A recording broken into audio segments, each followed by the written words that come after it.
30 years. Atuk, kenapa gambar Atuk bukan dalam telefon? 30 tahun yang lalu, kami simpan gambar dalam album. Kenapa dia senyum? Itulah Atuk, menghantar senyuman setiap hari, tak kira hujan atau panas. Dan jikalau banjir, kami semestinya menghantar sesuatu yang baik. Oh, patutlah mereka gembira. Ya, Adam, mereka tu anak-anak yatim dan suka makan roti Gardenia yang segar.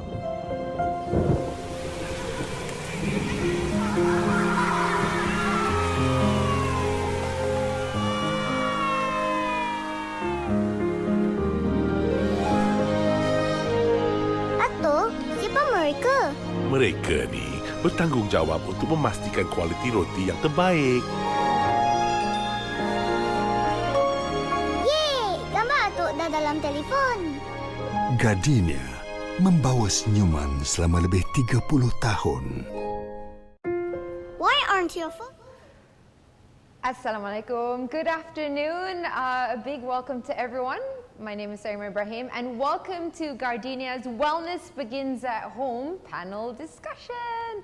Very excited to have this talk today and thank you for joining us. My goodness, it's one of my favorite brands ever. It's like the only bread I eat.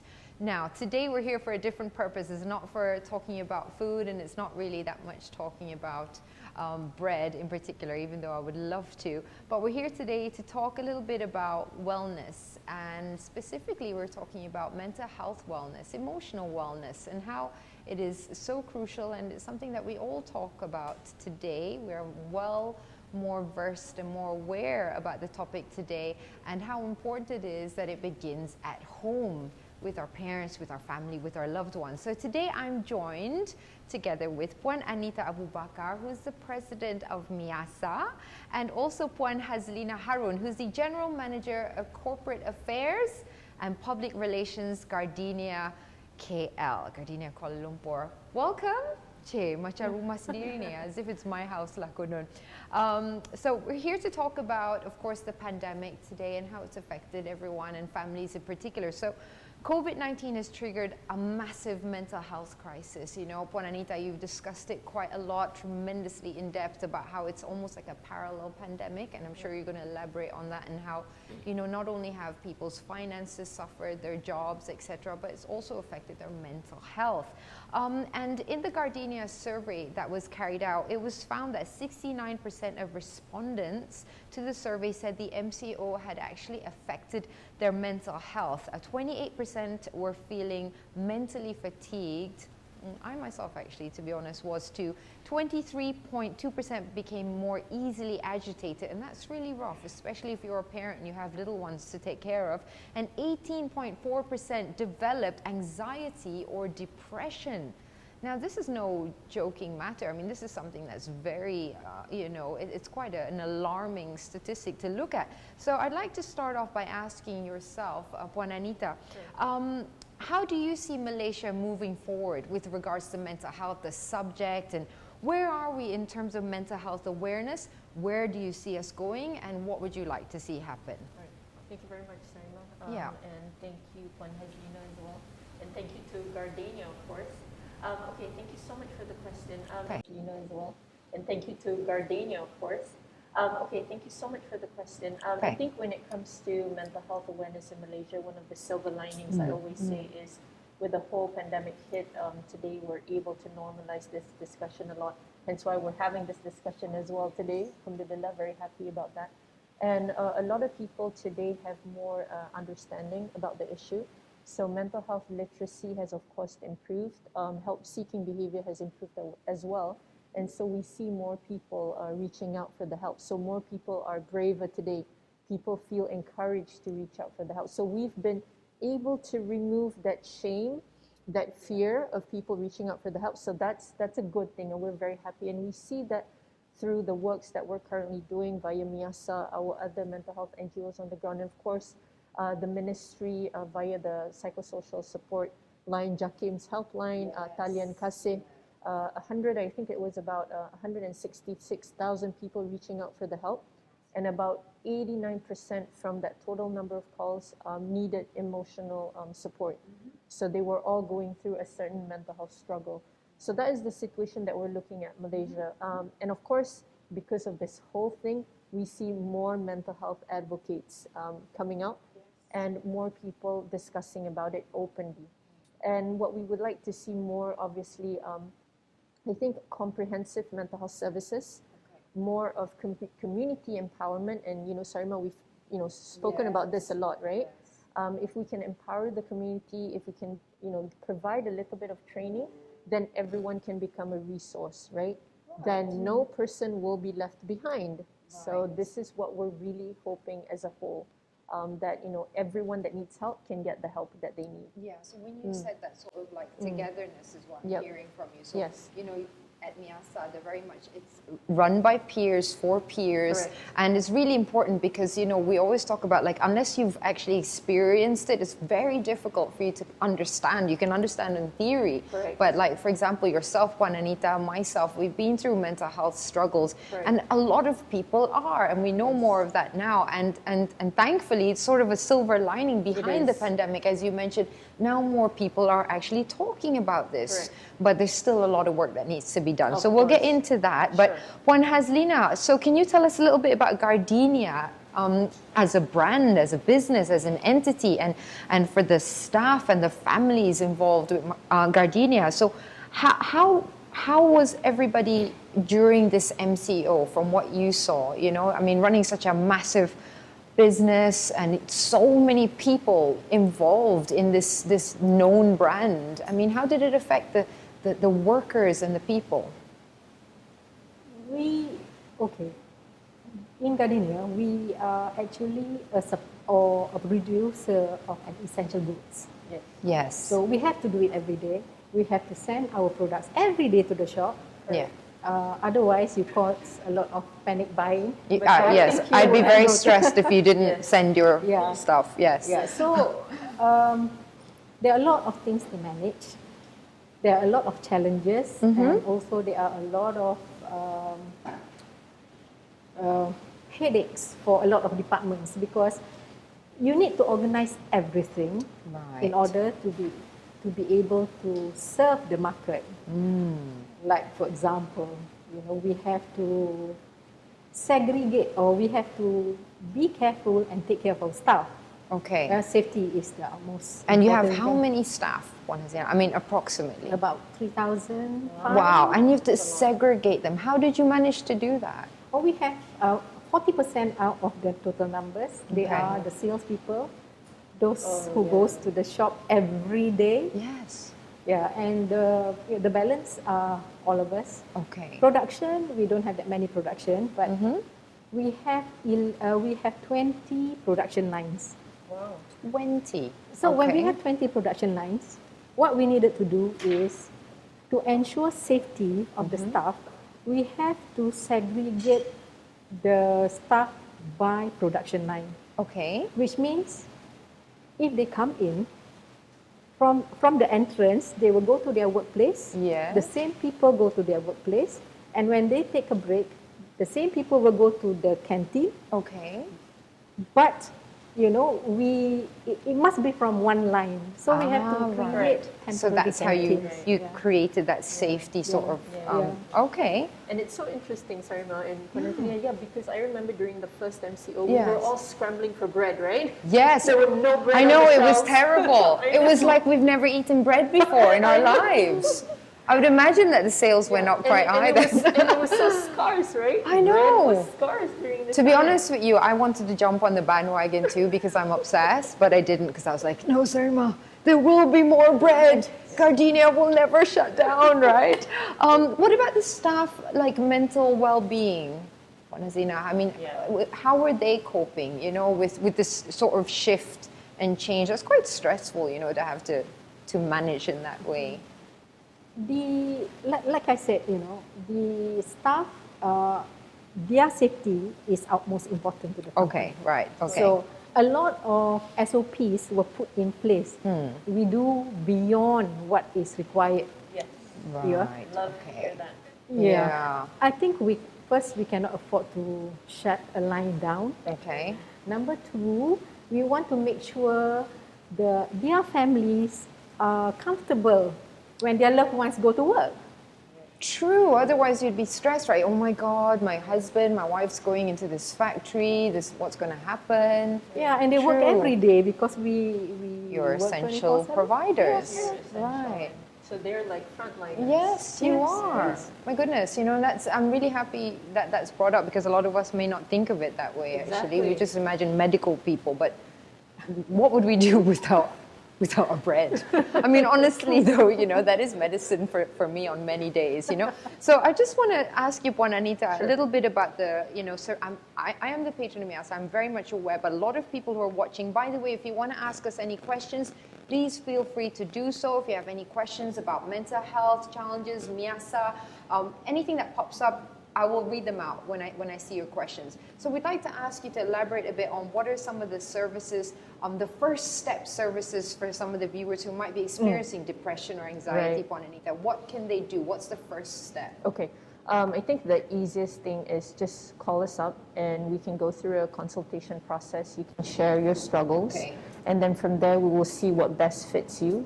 So it would be, a shared, informed consent kind of thing, Okay. informed decision. So we want to really understand your story, listen to your struggles, because I think a lot of people don't realize is it doesn't mean that if you have a mental health struggle, you need, intensive clinical intervention. Just by speaking to someone can reduce a lot of the burden, the anxiety, stress, whatever that you're going through. Yeah, and at Miyasa, there yeah. are actually counselors there. Correct. Yes. Yeah, so in terms of services, we've got peer support. So we're big on providing or what we say non-medical alternatives, because you can get, clinical interventions in clinical settings, right, in rehab centers. So we try to provide more of peer support, family support, spiritual therapy, art therapy, expressive dance therapy. So focusing on the whole life approach, because we're all human beings, right? Yes. So we're trying to provide, and expand our support services so that, any individual that comes by, there's something for them on the menu, right? Yes. So that's more of what we try Because and different strive for. people need Di- different of things. So course, not yeah. everybody, as you said, needs Yeah. medication or to see a Exactly. psychiatrist. Correct. And a lot of people are intimidated by Exactly. it too. Exactly. It's quite a scary thing, to come out and say that, even though we're more aware now. So Right, yeah. Yeah. So for example, for you, maybe, exercise is your thing, but Yes. it might not be for Puan Hazlinah, for example, right? depends. So yes, so that is why we try to provide, as many support services as possible. And one of the newer things, hopefully soon, we would like to provide music therapy. Oh, lovely. lovely. So what would that be involve? Yeah, so that would be more of a little bit of instruments, a little bit of music, singing, just providing different ways of expressing yourself, right? Different Yes. ways of expressing your mental health struggles, because not Yeah. everyone is articulate. Even for me, even though we've talked about it a Yes, lot, yes. it's still not so easy to talk about it. So different people may have different ways of Yeah. expressing. And music is definitely a way to boost Yeah. those feel-good hormones. Exactly. I mean, it's scientifically proven that Right. listening to music and participating in it Correct. actually can release a lot of stress. Stress. So that's something to look forward to. So please check out Miyasa for more details on the services that are provided. Right. So now, here we are today, and a lot of us know about the Rentas Negeri being allowed, and people can go out now Betul. more, and we can have meals with our loved ones. But there's also this other aspect to it. Another fear has come up. People have something called a fear of going out. Yes. Okay, or FOGO, which is otherwise known as. Now, this fear of going out, Puan Anita, can you explain a little bit about, from your perspective, when people who contacted you, where is it actually coming from? Because you would imagine people would be like, yes, I can go out now. However, some people are like, no, I don't want to. Right. So what is that? Yep. So there's a lot of people that have reached out to us, expressing their concerns. They feel a lot of anxiety.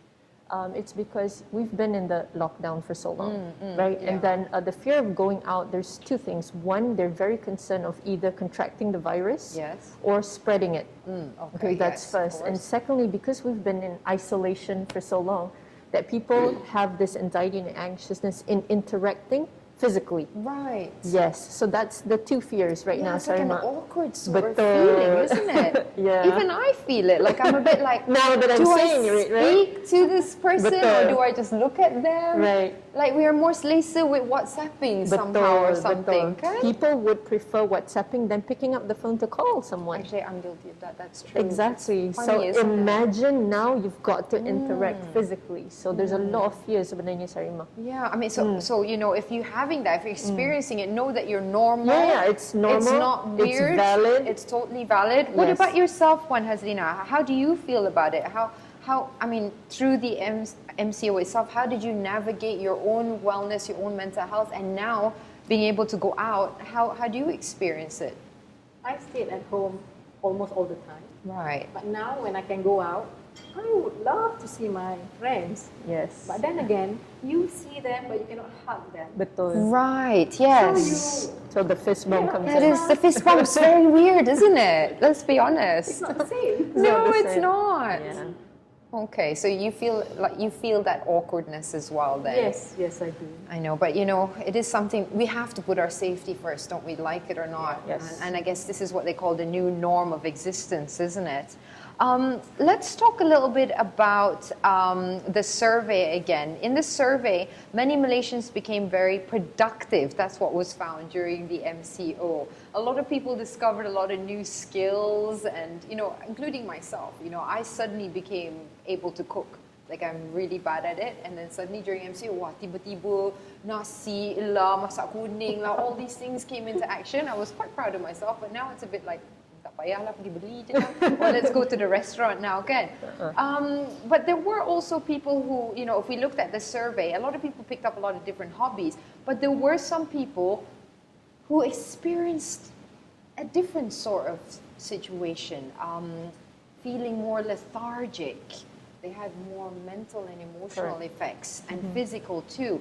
5.7% actually went for 3 or more days without showering. And then the survey also found 15.9% said they did a lot of stress eating. Yep. So there was an awful lot of Gardenia being sent and they were buying, and those were the people who were buying now, including me. And 6.4% said they developed insomnia. Right. So, I mean, are these changes something that we should be concerned about now that everything's opened up again? Do you think this will shift, Puan Anita, or was it just during that pandemic MCO time? Right. I think it's very important to recognize these early warning signs, right? You call them warning signs? Warning signs, yes. Okay. If you're changing, or your eating habits change, or you have changes in sleeping patterns, for example, right? Okay. So before this, you used to sleep, 2-3 hours a day, and suddenly you sleep 10 hours a day. So there's a shift, there's a difference right there, right? Okay. So that in itself indicates a change or a mental health struggle, Okay. right? So it's that change of pattern that is the struggle right there. Right. Okay. So we're looking out for the changes in the Changes in the but patterns. are these Yep. changes, Juanita, because the pattern of the life had to change Of course, anyway? of So how course. do you know the difference between something that's worrying and something that's not worrying? Right, because when it happens frequently, then this Okay. is something that you need to worry about, right? So when you have these change in patterns, you recognize these early warning signs so that you can do something about it, right? Okay. Because imagine if you only sleep 2-3 hours a day, what will happen to Oh you? my goodness, the Exactly. stress, You're not able it's to gonna affect focus. everything. It affects everything, right? You're not going to Yes. be able to think clearly, right? Yeah. So it will affect everything. So once you know this, you understand, you realize, you're fully aware, you've got to do something about it, Sarimah. You can't just not sleep or not eat or eat too much. Eat too And then- much, not eat enough, etc. Exactly. Yeah, okay, Yeah. okay. Yeah. That's quite a worrying thing. I mean, when Yep. we saw the results, right, to see Yep. that some people wouldn't shower for 3 or more days. Yeah, I mean, of course. I mean, we kind of laugh at it nervously, but I mean, it kind of makes sense though, because if you're not going anywhere and you're not seeing anyone, you'd probably start self-neglect. Betul, of You course. know? And then, what happens? So that makes it even harder now, perhaps, when you have to go out, because, oh my God, I have to shower now. Right. Oh, now I have to change my clothes. Right. So, and that moves us into self-care as a whole, as a human being. And I mean, obviously, some of the signs and the symptoms of, mental health challenges, you can start to see a decline in how people take care of themselves, right, Puan Anita? Betul. So now that we're going out, how do we take the positives? Okay, so we've seen the negatives during the MCO, but there are also positives, like people exercised more for some people. They spent more time with their family. Betul. They actually appreciated working from home for some people. And that is self-care, emotional self-care. So how do we continue with that now that we have to go back to work and whatnot? Yeah, I mean, I think the most important thing is everyone needs to be responsible, right? Because if you're responsible, then everyone is protected, right? Yeah, so you've true. got to adhere to SOPs, right? Like you were Yes. saying, exercising outside, it's fine not to wear a mask because you're Yes. outdoors. Yeah. But once you do a sport indoors, Yeah. there's no You choice. have You to. have to, Yes, right? So yes. I think what is important is be responsible, and you've got to be accountable for your actions. So like last night, somebody asked me, he said, Anita, what do you think about opening up all these different sports, right, with spectators? I said, it's fine if it's, they're fully vaccinated, they're, following SOPs, Yes. you've got to adhere to SOPs, then it's fine, we can do it. Yeah, it's a collective effort, isn't Definitely. it, by all of us? Yes. Jaga sendiri, as they say. Betul. What about yourself, Puan Hazlinah? How do you see it now with self-care? How do you take care of yourself? I think, it's very worrying when Yeah. you see quite a number of people who is taking things lightly. Betul. Okay. So for me, I would avoid them. Yeah. What if they are stay away. family members of your friend? That's a good question. Well, you can tell them because Oh, they are your really? family members of friends Boleh in a ke? nice way. In a nice way too. In a nice tone, yeah. Because sometimes our family and friends also may take it a bit too lightly. Betul. Yeah. Isn't it? And Yeah. then tak nak pula offend them or whatnot. So if you have any questions, please continue to send us. I'm waiting for, there's a lot of comments coming in from everyone saying they love Gardenia, of course. Terima kasih Gardenia kerana banyak memberi bantuan kepada rakyat Malaysia. Some of the comments that have come in, there's a lot of people saying that. Thank you Gardenia. I just want to read this out. Kami sentiasa kenang jasa Gardenia kerana telah menghantar bekalan bantuan roti Gardenia ke kampung kami. Masya Allah, Alhamdulillah. Alhamdulillah. Always You see, nice to hear. these things can actually raise people's morale and spirits and help with their mental health. Oh, definitely. You know what I mean? Like the Yeah. basic things that we used to take for granted can mean so much. So what about yourself, Puan Hazlinah? What did you take away, a positive experience during MCO? Did you pick up any new hobbies or do something differently? No, but what I can say is don't take things for granted. Betul. Yeah. You have to appreciate whatever you have Yeah. because you don't know. If MCO or COVID-19 suddenly stops a lot of things. Yeah. That we didn't That's anticipate. true. Yeah. That's true. And so, not live for today, but Yeah, I like what you said there. Don't take things for granted. I mean, Oh, even yeah. for myself, a lot of the things that I used to take for granted, like very simple things, seeing family overseas and yeah. whatnot, Yeah. Then when it was taken away, you realize, oh my goodness, all this while. So now it's really like having appreciation. That's why they say ada hikmah di sebalik semua kesusahan. Betul. There's always a silver lining behind any difficulty, isn't there? Of Yes. course. Okay, lastly, well, perhaps not lastly actually, in terms of the more serious questions, Juanita, could you share some encouraging words? What would you say to our Malaysians out there in terms of braving through what they've gone through so far in the pandemic? Before I go into some questions, if And honest, if we have managed to go through the 2020, 5,000 numbers of COVID, and now we're just at 6,000 plus yesterday, I think we Yeah. can brave anything at this moment.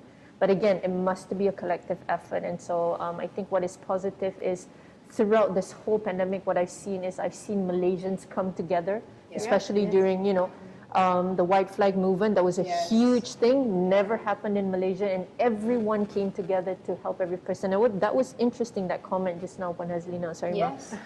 Because that shows that, nobody wants to be forgotten. Everyone wants to be remembered. So when Gardenia sent the bread even to them when they're far in the rural areas, they Yes. appreciated it so much. Yeah. So I think, like you said, I feel more, I don't take things for granted anymore, but I think I started not to take things for granted when I was afflicted with a condition. Yes, That was when I think we first learned it, Yeah. and then second, when the pandemic happened. Yeah. And I think it serves as there's direct lessons, there's also hidden lessons in it. Indirect ones, yeah, Yes. I agree. So all in all, I think congratulations, Malaysians. I think we have come a long way, and I believe that we can brave this through, inshallah, together. Yes, we just need to continue to do this collaboratively, like together, And, there's one thing, though, I just wanted to, before we go further in, there's something about, because you were talking about families and stuff, and it reminded me about the children, our Malaysian children, and how they've been affected by the pandemic. Let's not forget them, because often it's said that they were kind of like left behind in their struggles, because with the stresses that the parents go through, of course it would affect the children as well. As a parent myself, I noticed as the days went by, I started to get a little bit irritated. Yeah. Like a little bit, orang kata macam the agitation, the fear of not knowing what's going to happen next. Betul. It started to show itself in terms of being snappy, and then, you sort of think, alah, budak-budak, they won't feel anything. They're okay. But actually, it's quite the contrary. I mean, if we look at some of the statistics worldwide, children are tremendously affected. We can see them having more tantrums. If we look at the from the survey, which is carried out by Gardenia as well, we look at how it affected children.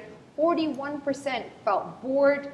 They decreased in terms of their social skills, didn't know how to speak out. They threw more tantrums, and my daughter did too. So how did you see this finding, Puan Anita? I think it's interesting as well because, like you said, sometimes we forget that children are human beings as well. Yeah, small, but they are. Yeah, affected during the MCO because first they were disconnected from their friends. Yeah. Two, they had to learn something really new, which was online learning, and we had to learn that too, and it was challenging for us. Just exactly, and imagine children, and then being cut off from their friends, it actually equates to grief, and people don't know because we think about grief as losing a loved one, but being disconnected from your own friends, that's grief. Losing a pet is also grief. Of course it is. You know what I mean? Forms of grief. Different forms of grief. So a lot of children were going through a lot of mental health issues during the time. And I think the pandemic definitely made it worse. But even if we look at the current or the most recent National Health and Mobility Survey 2019, 424,000 children were impacted. That's a huge number right there. So I feel that it's really important for parents to validate what your kids are going through, make them feel heard, provide that space, because we must be that space for it, right? And I think being calm as a parent is also one of the things that we need to do. And if you're going to discuss the anxiety and the worries about finances or what's going to happen, try not to do it within earshot of your children. Betul. Because they pick up on it. They might look like they're okay, like they're playing in the side, tapi dengar semuanya, you know what I mean? So also managing your own anxiety, I think, is also one of the key things that you're implying. Managing our own anxiety about what's happening. Otherwise, the children, orang kata tempias, they will feel it also. Because when we react or respond negatively to children, they might also decrease their love for themselves. And sometimes we don't see this. It affects their self-esteem. Exactly.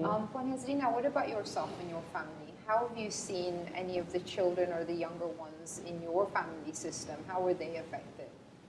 They are most of the time feeling very bored. Yeah. They don't know what to do. Yeah. And the parents are actually feeling the same because they don't know what to do with the children. Betul. Yeah. For otherwise, you see a lot of arguments. Okay, this is quite troublesome because that was part of the survey as well. Yes. With couples and married people having arguments at home. Very worrying. And you saw this too. Yes, I saw it. Was it from, if you don't mind me asking, your side, or you saw it? I saw it, not from my side, but you see a lot of differences in their lifestyle. Yeah, they have changed a lot, and they are a bit more quiet. Yeah, I think it was a challenge for everyone because suddenly we all need to be with each other 24/7. Yeah. There's no more coping mechanisms like, let's go on holiday or let's go to the shopping mall, you know, and I think, I talked about this a lot in a lot of talks as well. A lot of us have socially acceptable coping mechanisms for our anxiety and our depression. Whether it's let's go on a holiday, let's go do something, but we use distractions. So like you just mentioned, being put together and not being allowed to move Betul. that sort of sense of feeling trapped. You grasp at whatever comforts you have. You know, so some people food, bread, whatever. I mean, do you know what I mean? Because I'd like to share something there. yes, please. Yeah, because you see, for us, when the pandemic started, which is sometime March, 2020, in April, we started, we actually allocated or pledged a certain amount, which is 1 million ringgit for the Gardenia COVID-19 AIDS program. Amazing. So we're not giving very much. We're just giving bread. We're just giving our products. Right. But you see the joy Yes. in them, you know. So when we go to certain places and give away our bag, Yes. yeah, they were very, very, very happy. And it's like, hey, I get something new. Or, you know, this is new to me. I haven't been able to go out and see enjoy a lot that. of things. No, I think it's Wow. also because maybe for us, we take it for granted getting to eat bread. Okay. But for some people, maybe bread is a luxury. Exactly. And also, it's a familiar, like, Exactly. you've taken away everything Yeah. that I can do in my life. You take away my job. You take away my freedom. But you don't take away my bread. It's like Braveheart. I can just picture him now, you know, we want our Gardenia. And But, then there is also increase in domestic violence. which is very Which is very, disturbing. very, And obviously this is coming, you know, related, of course, to the stresses and not knowing how to cope as parents. We're not here to blame anyone. Exactly. Nobody's to blame.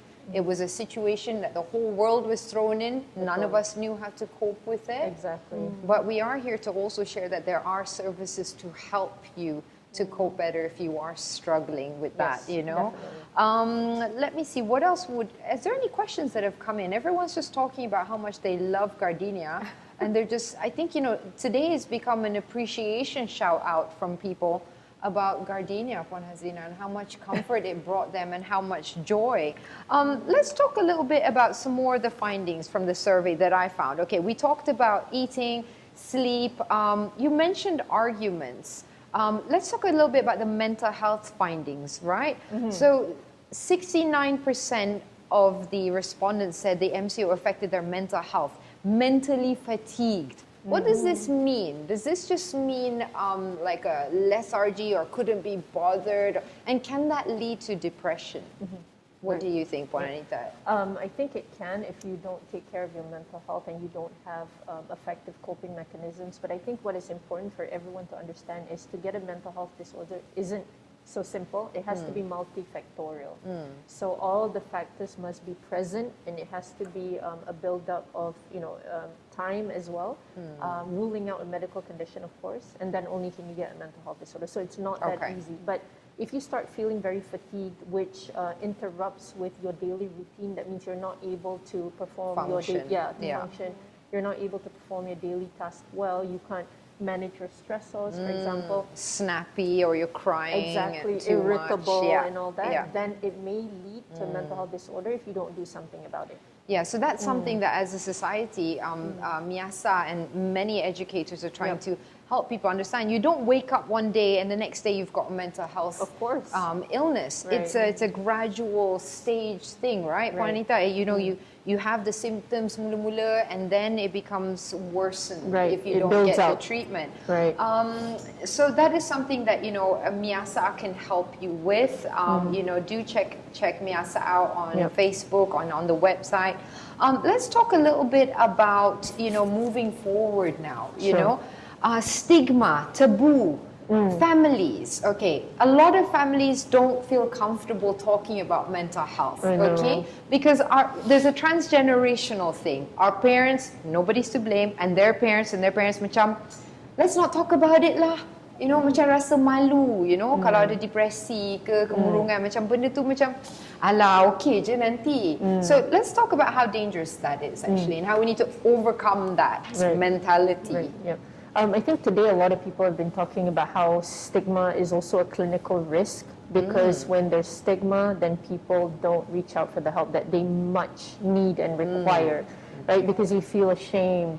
There's a lot of fear, because then the label comes in, the judgment comes in. Because, you know, being a person with a mental health disorder, we know, right? It's scary. Yeah, it is scary to share. Yeah, so I think that is, you know, one of the reasons why people, you know, don't reach out for the help. And I think for families, it's also difficult maybe because of the lack of knowledge, and also they too internalize stigma. So the public perception, the negative perception becomes their own perception. We know a lot of peers at Miyasa where families don't talk about it openly. They don't bring their children or spouse or, you know, cousins, aunties to weddings, for example, you know, things like that. So I think, again, you know, the silver lining today with the pandemic is now we're able to talk about it. People feel more encouraged, braver. You know, stigma has reduced in that sense. Stigma has reduced, but what's missing now?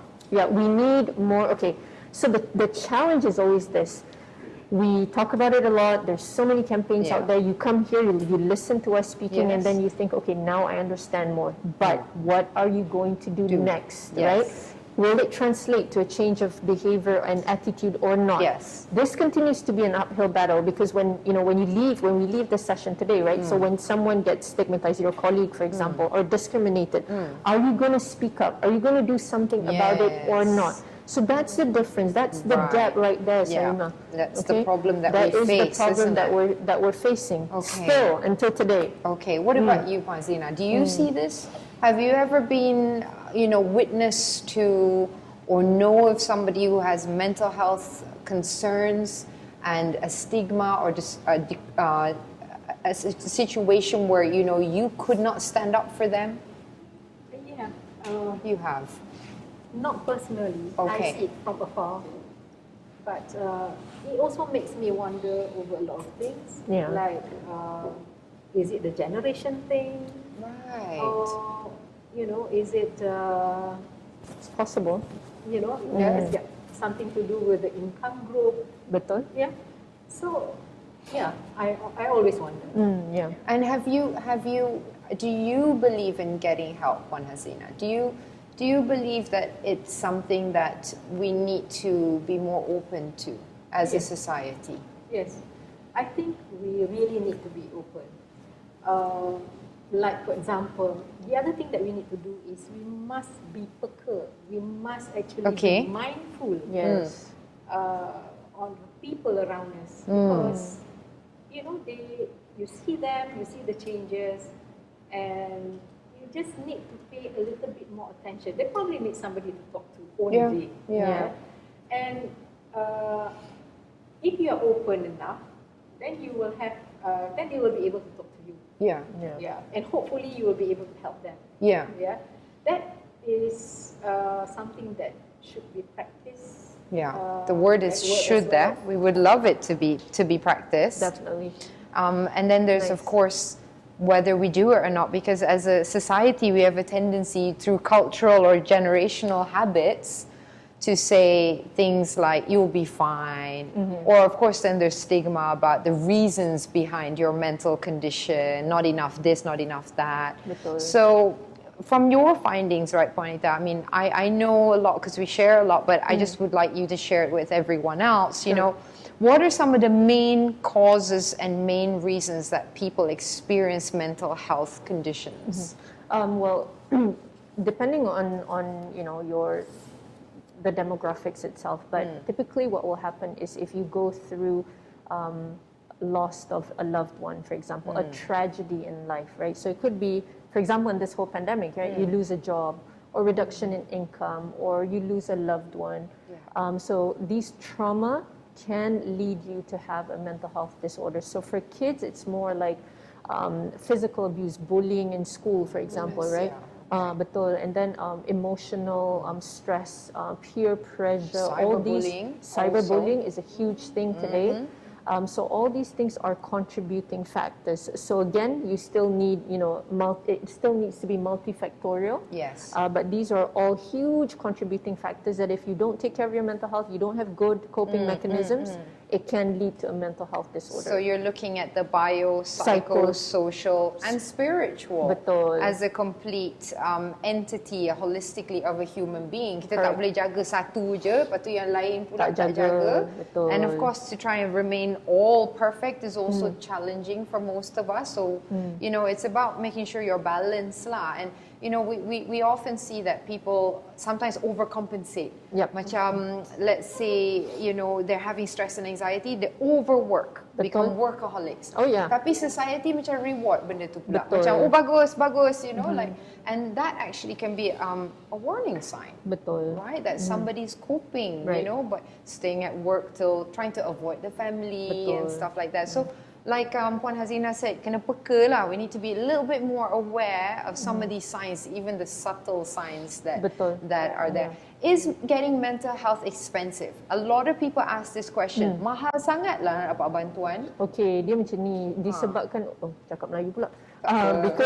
Because of the limited resources available, that is why people resort to the private sectors, right? Okay. That one is expensive, of course. It is. Anything private, It is. it will be expensive, Yes. right? If you want to compare government school, international school, private It's more school, definitely expensive. it's expensive, right? Yeah. So it's similar to any mental health services. So if you go to a government hospital, you can get interventions, right? You can go and see a psychiatrist, you can go and see a psychologist, but the wait is long Yes. because of the limited number of psychiatrists and psychologists that we have available. We don't have enough in Malaysia, Exactly, and that is why the NGOs are here to fill up that gap. So NGOs are here, you can walk into any NGOs in the community and you can do a mental health assessment, you can get the help that you need easier. So it's more accessible. Yeah. But the only challenge here is we are very much concentrated geographically. So even NGOs, we are very much focused in Klang Valley, right? In Selangor Yes. and Federal Territories. That's true. Yes. So we're trying our best. Yesterday we launched our helpline. Yeah. So Congratulations. Thank Yeah. you so much. So it's called the MIASA YSD because Yayasan Saim Dabi is the sponsor. Yes.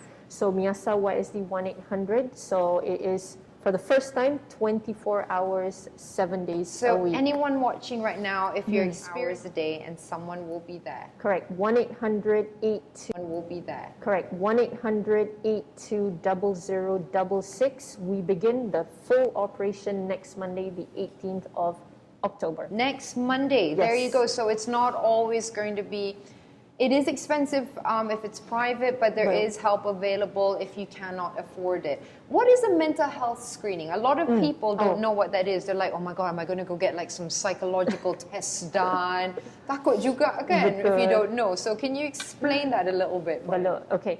So mental health screening, there's different kinds of mental health screening, but the more common one is what we call as DAS test. It's depression, anxiety, stress scale test. There's 21 questions. It's available online as well. So it's a set of questions. So once you finish answering it, there's a score sheet. And from there, you will be able to determine your anxiety levels, stress, and also depression. If it is severe or extremely severe, Yeah. please go to your nearest, health clinic or a GP Yeah. and do a clinic. And then from there, you'll get a referral letter. And then you can see a psychiatrist. Do a mental health screening first, sorry. Yes. And then you can get a referral letter and see a clinical psychiatrist Yes. or a clinical psychologist for a clinical assessment. Because the mental health screening tool isn't a clinical assessment. It's just an assessment for your current mental health state, right? But when you answer it, you've got to be kind of neutral. Because if not, everything's going to be extremely severe. True. Okay, that's interesting. Yep. But if you're in a severe headspace, it's going to be hard as well. So I Exactly. guess, So just try to think about it in a balanced kind of way. yeah, Right?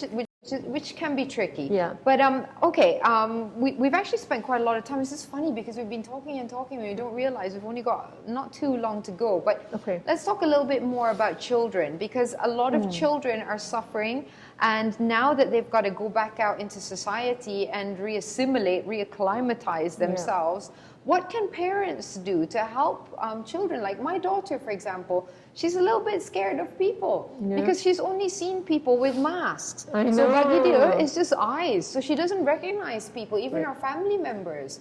The whole time on Zoom, it's totally different. Yeah, I mean, yeah. you know what I mean? So she's like, who's that? So when she meets him in person, she runs. Yeah. That's quite a challenge It is. to get children to reacclimatize to this situation. Do you see a lot of parents calling up Puan Anita with any children having problems? Is there an increase in that?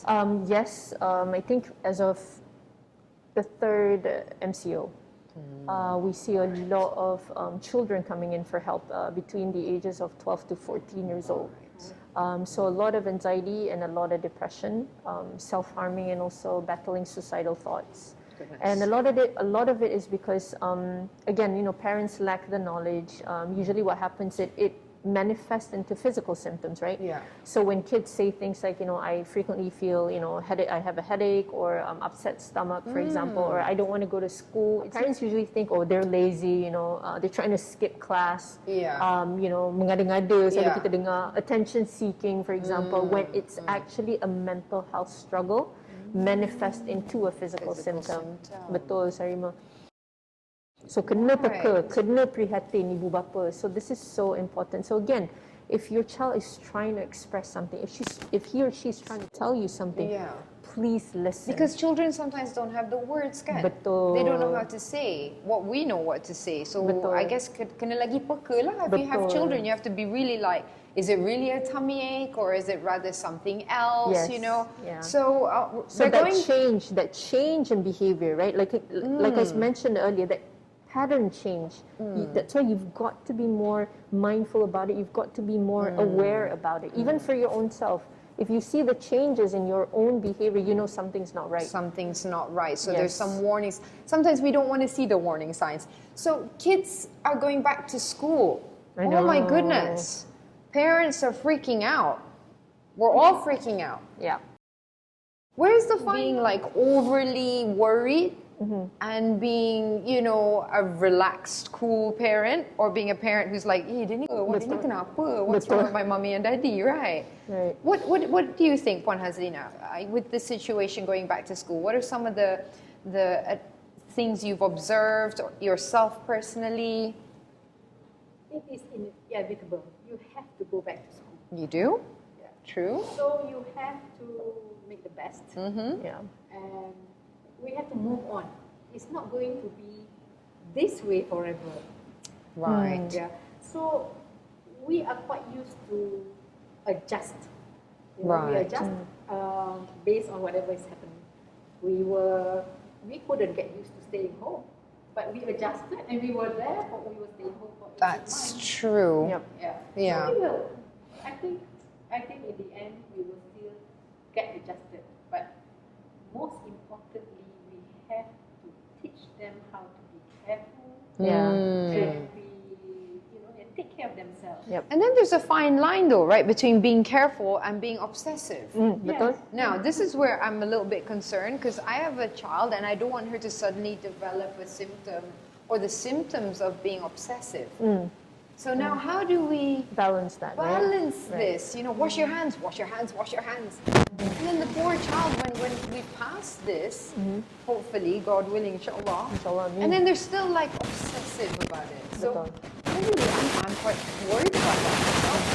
You know, that is one of my biggest concerns. My husband's very different. He's actually very like, wash, wash, wash. And I'm very like, chill, chill, chill, but wash. Yeah. So it's like we're trying to find a balance. Betul. What have you experienced? Because you've got children. Yeah. And I think it's very important for, you know, both parents to play their roles well. So like you said, if your husband is the wash, wash, wash, then you must be the chill, chill, chill. okay. You can't be both. See? Wash, wash, wash. Okay, so I'm doing the right thing. Yeah. Okay. Right.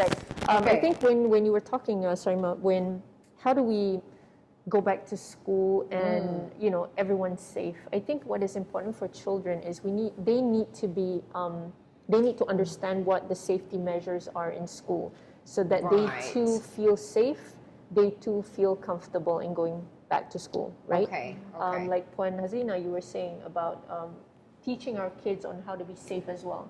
But even if they're safe, but the school's not having a good, you know, safety measure. So everyone has a role to play. Everyone has a role to So play, that's what it right? is. Okay, so basically, it comes down to, again, it's in our hands. Exactly. Whether you're a teacher, an enforcer, a person, your general public, we have to know that it's in our responsibility if we want this to carry forward and Betul. for the numbers to keep going down, Okay, as we come to an end today, thanks for joining us. I'm really happy to be part of this discussion, and I know most of the commenting about how happy they are and how they appreciate Gardenia, and we do hope that this talk has helped you gain some knowledge and know where to seek some help, and also understand what Gardenia has been doing and how they've contributed back. So I learned a lot today also about what Gardenia has been doing. It never crossed my mind to think about the behind the scenes and how important such a basic thing like bread could be to so many. It's a very privileged situation that many of us are in to not know this, So to come to a closing, a lot of industries have suffered because of the pandemic. Perhaps they were not providing essential services. I myself, my cosmetic business shut down, the factory shut down, and there were not many jobs for me in the entertainment line. So I had to focus on helping spread mental health awareness, because that's what I could do during this period of time. So what I'd like to know from your side, how did it affect your business? How did it affect Gardenia as a whole up to date? I think most businesses are affected. They're definitely. very much impacted because of the SOPs that we have to actually comply to, and in our case, we went beyond what is required. Bravo. Because every day we need to send the bread to the shop, and it is actually our commitment. It is. We are essential, and people need us. Yes. So a lot of financially, of course. Not to mention about the increase of prices, and let's not forget about those people who has to handle the situation. It is actually a nightmare to segregate the employees, the lines, the staff by lines, and to keep them safe, to continue to communicate that we will do our best to ensure the safety of your loved ones who come and work for us. I think you had to manage a lot of the expectations of the families who are actually at home, who are worried about their loved ones mostly. Yes. Because a lot of the time, the ones who are coming to work, they're just like work, Yes. So they're not sitting around thinking as much as the families who are at home, the wives and husbands who are probably like, are they okay? So how did you help them to feel safe about that?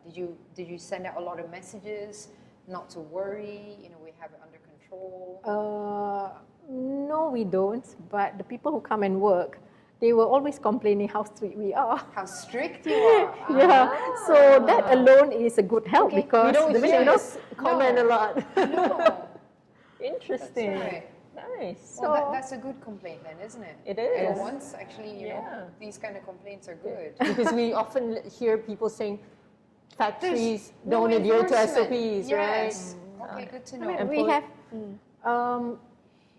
you see, we have to manage the people at the hostel as well, because the minute you have, we have to rent extra houses, because you have to segregate these people. So we have to have spare hostels, so that if you have COVID, we will have to transfer you to this. And did you test all the time? We test quite a lot of times, Right. and we still continue to, because our bread is in good hands, basically lah. And that also required a lot of cost from your side. yes, it does.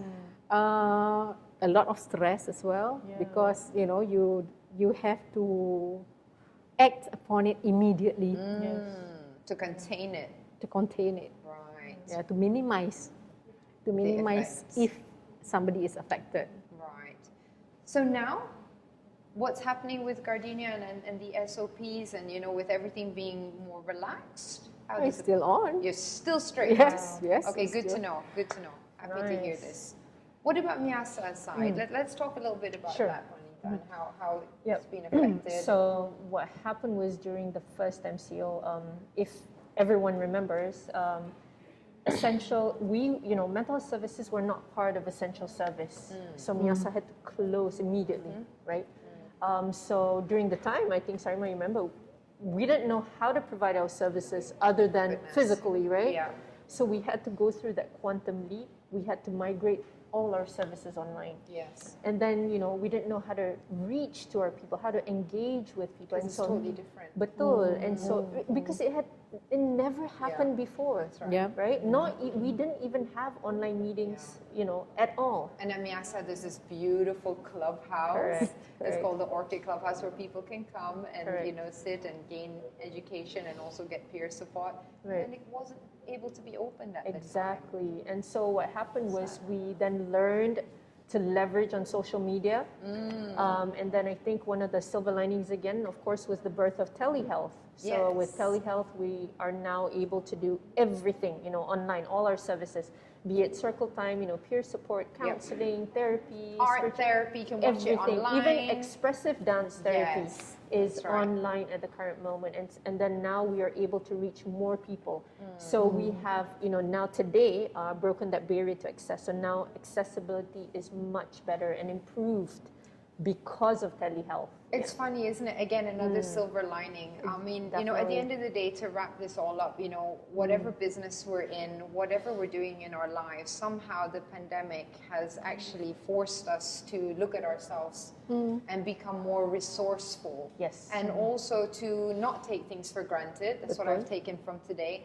And also to be a bit more stricter with, how we take care of our health. Obviously, yeah. and there's always, it was so tragic. So many families lost so much, and it's undeniable the sadness that has come from this. But it's also undeniable how resourceful we see people Betul. and families, and how people have stuck it through together. So we hope for that to continue. I certainly do. Even with things opening up. There was this one survey that was done. Since the pandemic, Malaysians are now considering the allocation of emergency funds, 36%, a full medical checkup, 37%, and the purchase of medical insurance, 23%. See? So without this pandemic, Yeah. a lot of these things would not have happened. There wouldn't Yeah. have been a shift. And I'm Exactly. so happy because as a student of psychology since I was 18, everyone used to think I was weird. Like, why are you studying psychology, Sarimah? It's such a weird subject. Are you okay?